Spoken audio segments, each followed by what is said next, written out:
Bienvenidos de nuevo a Negocios Televisión, bienvenidos a las noticias del día, donde miramos un día más a la actualidad, a las últimas horas, fijándonos en los nuevos ataques por parte de Israel, Netanyahu, bombardeando en Rafah, la respuesta por parte de Biden cada vez más indignado, llamando imbécil directamente al propio Netanyahu en un momento en el que hay nuevos ataques a bases de Estados Unidos en Siria. Enseguida les actualizamos esta información. Miramos también a Kamala Harris, se está postulando en el momento más bajo de Joe Biden, dice que está lista para servir. Miraremos también a Alemania, donde sus grandes autoridades no paran de meter miedo a los ciudadanos, pero parece que no termina de calar. De hecho, parece que el temor hacia una invasión, hacia un ataque por parte de Rusia cada vez es menor en Alemania. Ojo, porque uno de los altos generales alemanes está diciendo todo lo contrario. Dice que va a haber un conflicto con Rusia de 5 a 8 años. Una vez más, lanzan un mensaje de este tipo, mirando a Rusia, donde además hablaremos de nuevos avances, en este caso en Avdiivka, Zelensky también, con una extensión de la ley marcial, también de la movilización general en Ucrania, y además miraremos a Venezuela y al conflicto con Guyana, que sigue dando mucho que hablar. Empezamos mirando a Estados Unidos, en medio de informes de creciente frustración en la Casa Blanca con el primer ministro Benjamin Netanyahu. NBC News informa de que el presidente estadounidense Joe Biden ha estado expresando su desesperación en conversaciones privadas, pero que no está dispuesto a realizar ningún cambio importante en su política. Citando a 5 personas directamente familiarizadas con sus comentarios, el informe dice que Biden expresó su frustración a la gente, incluidos los donantes de campaña, por su incapacidad, dice, para persuadir a Israel de cambiar sus tácticas militares en Gaza. El presidente de Estados Unidos también llamó a Netanyahu imbécil en al menos 3 casos recientes, según 3 de las fuentes anónimas. Dice que siente que esto es suficiente y que Netanyahu tiene que parar. Biden dice que cree que Netanyahu quiere prolongar la guerra para permanecer en el poder. Además, eso sí, estas fuentes apuntan a que Biden cree que sería contraproducente ser demasiado crítico con Netanyahu en público. Seguimos mirando a Estados Unidos. El medio libanés Al Mayadin, medio de comunicación afiliado al grupo de Hezbollah, está informando de que se habían producido explosiones en una base que alberga a tropas estadounidenses en Deir Azur, en Siria, en lo que la red dijo que era un probable ataque. Precisamente 2 días después del último ataque en el mismo campo petrolero, se están reportando varias explosiones dentro de la base petrolera estadounidense Al Omar, en el campo oriental de Deir Azur. Es lo que están informando tanto Al Mayadin como la agencia Reuters. Según se informa, esto sucede después de que varios drones suicidas atacaran la base estadounidense en los campos de gas de Conoco, en la provincia, en los campos petroleros de Al Omar. Hace apenas 2 días siguen los ataques a bases estadounidenses en Siria, nuevos ataques, nuevas explosiones a bases de Estados Unidos. Mientras tanto, al menos 52 personas murieron en ataques aéreos de Israel en la localidad de Rafah, en el extremo sur de la Franja de Gaza. Es lo que informaba esta madrugada el Ministerio de Salud del territorio controlado por Hamas. Según The Times of Israel, el ejército israelí dijo en un comunicado que llevó a cabo una serie de ataques contra objetivos terroristas en la zona. Por otra parte, las fuerzas de defensa de Israel informaron del rescate de 2 rehenes que mantenía Hamas en una operación nocturna en la misma zona de Rafah. Los rescatados habían sido tomados como rehenes en el ataque de Hamas que el pasado 7 de octubre dio inicio al actual conflicto. Miramos ahora al alto representante de la Unión Europea para Política Exterior. Josep Borrell ha señalado este lunes que las operaciones de Israel en el sur de Gaza son excesivas y desproporcionadas. Dice que ponen en peligro la situación humanitaria de millones de palestinos, apuntando a que Estados Unidos imponga un embargo de armas a Israel para bajar el número de muertos en la franja, después de señalar que hay que hacer algo más que solo expresar preocupación. Lo escuchamos, dice que Estados Unidos debe actuar. Netherlands has ordered to the government to stop exporting the spare parts of the F-35 fighters to Israel in order to be sure that the International Court of Justice rule is being implemented. So I don't know, every member state is a owner of its foreign policy, but it's a little bit contradictory to continue saying that there are too many people being killed, please take care of people, please don't kill so many. Stop saying please and doing something. Bueno, pues escuchamos a Borrell, que dice que hay que parar de pedir por favor y que hay que hacer algo. Es el mensaje que manda, en este caso, Estados Unidos. Dice que hay que hacer algo más aparte de palabras. Por su parte, los rebeldes hutíes de Yemen atacaron el buque comercial Star Iris, que los atacantes identificaban como perteneciente a Estados Unidos. Es lo que ha afirmado Yahya Sharia, portavoz del movimiento rebelde de los hutíes. Dice que las fuerzas navales de Yemen atacaron el barco estadounidense Star Iris en el Mar Rojo con misiles antibuques. Lo que ha dicho Sharia a la televisión Al Masira, describiendo los ataques como directos y precisos. Anteriormente, las operaciones de comercio marítimo de Reino Unido informaron que un buque mercante no identificado fue atacado a 40 millas náuticas al sur del puerto yemení de Al-Muja. Según UNTO, se dispararon 2 misiles contra el barco, pero la tripulación no resultó herida. Volvemos a mirar a Estados Unidos, y es que Irak y Estados Unidos han mantenido conversaciones para fijar un calendario de retirada gradual de las fuerzas de la coalición liderada por Washington en el país. Es lo que informó este domingo el portavoz militar iraquí. Las conversaciones comenzaron en enero, pero menos de 24 horas después, 3 miembros del servicio estadounidense murieron en un atentado en Jordania que, según Washington, fue perpetrado por grupos militantes respaldados por Irán en Siria y en Irak. Volvemos a mirar a Estados Unidos y nos fijamos ahora en Joe Biden, y es que hay una abrumadora mayoría de estadounidenses que piensa que el presidente estadounidense es demasiado mayor para cumplir otro mandato. Según una nueva encuesta de ABC News con Ipsos, realizada utilizando el panel de conocimiento de Ipsos, el 86% de los estadounidenses cree que Biden, de 81 años, es demasiado mayor para cumplir otro mandato como presidente. Esa cifra incluye al 59% que piensan que tanto él como Trump son demasiado mayores y el 27% que piensa que solo Biden es demasiado mayor.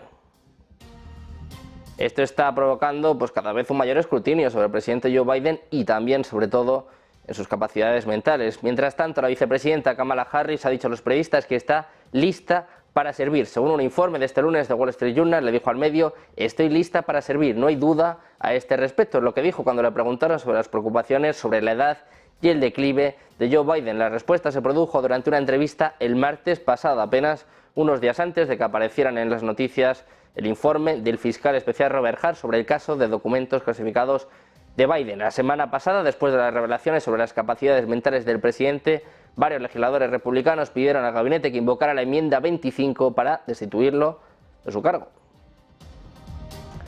Volvemos a mirar al presidente de Estados Unidos, a Joe Biden, y altos funcionarios occidentales que han criticado al expresidente, a Donald Trump, después de que advirtiera que Estados Unidos podría no proteger a los aliados de la OTAN que no están gastando lo suficiente en defensa de una posible invasión rusa. Discurso que el jefe de la Casa Blanca ha rechazado de pleno, recordando que el liderazgo de Estados Unidos en el escenario mundial y el apoyo a sus aliados son fundamentales para mantener al pueblo estadounidense seguro en casa. Se ha disparado contra quien se quiere posicionar como su rival en la carrera presidencial. Biden ha acusado a Trump de ser capaz de abandonar a sus aliados de la OTAN si Rusia ataca, y dice que permitirá que Rusia haga lo que quiera con ellos.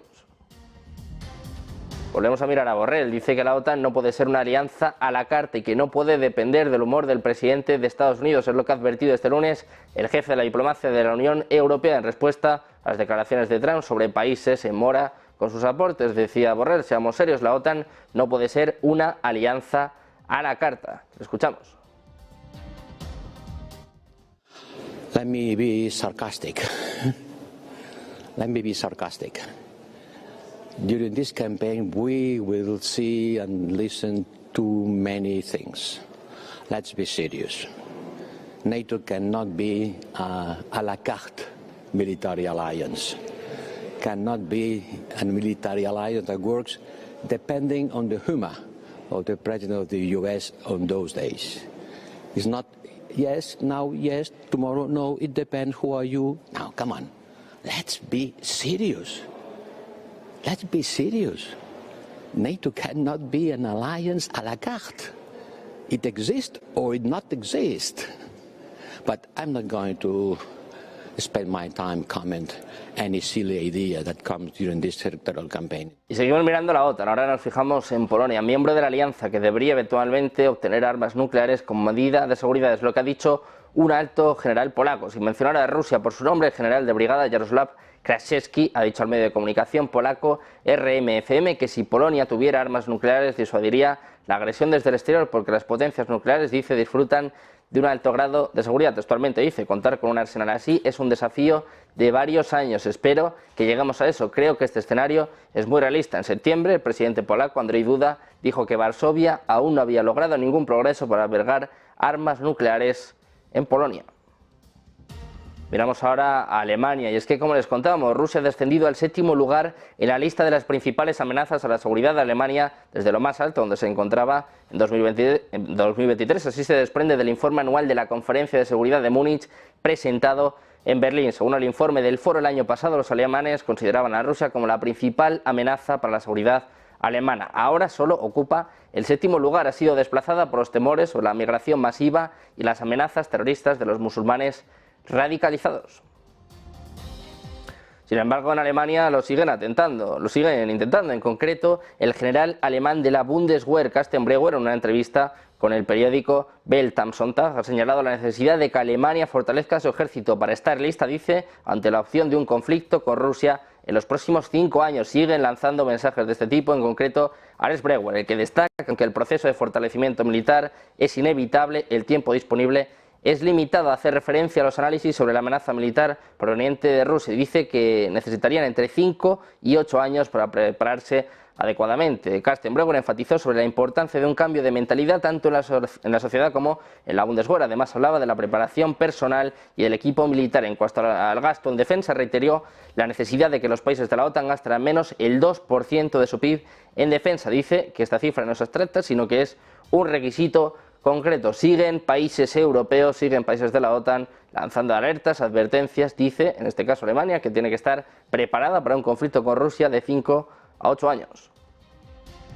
Miramos también al presidente francés, Emmanuel Macron, que subrayó este lunes que los esfuerzos de los 27 para el aprovisionamiento en armas y en munición de Ucrania debe servir para aumentar la propia base de la industria de defensa de la Unión Europea, cuya fuerza debe ser complementaria a la OTAN. Macron, que recibió al primer ministro polaco, a Donald Tusk, señaló en una breve declaración conjunta a la prensa antes de un almuerzo de trabajo que el programa de armamento de la Unión Europea para Ucrania debe servir para reforzar la base industrial y de defensa de Europa. Dice que ese desarrollo de la producción permitirá hacer de Europa una base de defensa y de seguridad complementaria de la OTAN, el pilar europeo, dice, de la Alianza Atlántica.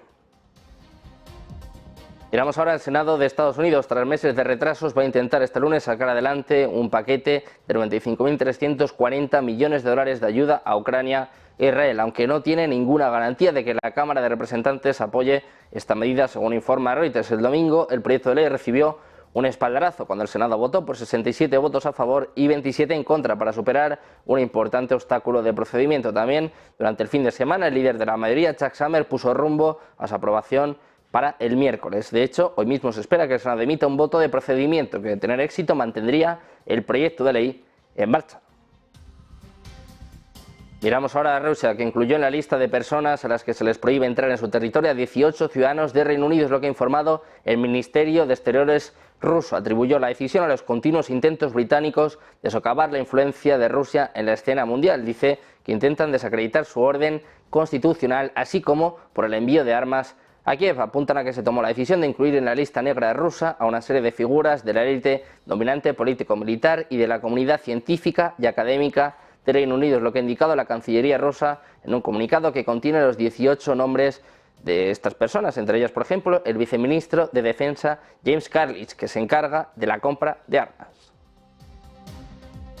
Miramos ahora a la economía rusa, y es que el Producto Interno Bruto de Rusia aumentó al 3,6% en 2023, es lo que ha dicho hoy su presidente, el presidente ruso Vladimir Putin, durante una reunión gubernamental sobre temas económicos. Textualmente dice, como ya he señalado, el crecimiento económico resultó ser mayor de lo esperado el año pasado, es lo que menciona Putin, citado por el Kremlin. Se proyectaba que el PIB del país iba a aumentar al 3,5%, pero terminó creciendo al 3,6% en 2023. El propio Putin señaló que esta cifra fue superior al promedio mundial. El presidente ruso llamó a esto un logro importante y lo atribuyó a las capacidades internas del país. La producción industrial se incrementó al 3,5% durante el año y la industria manufacturera creció al 7,5%, según añadió el presidente ruso. Mientras tanto, Rusia aprovecha el déficit de armas de Ucrania para seguir avanzando, en concreto en la zona de Avdiivka. Según informó a la televisión pública el portavoz militar Dmitry Liyov, los rusos siguen avanzando al sur de la planta metalúrgica de Avdiivka, cortando las rutas de suministro del ejército ucraniano. El periodista alemán Paul Ronsheimer, editor en jefe adjunto de Bild, visitó el frente ucraniano y reconoció que los rusos llevan ventaja.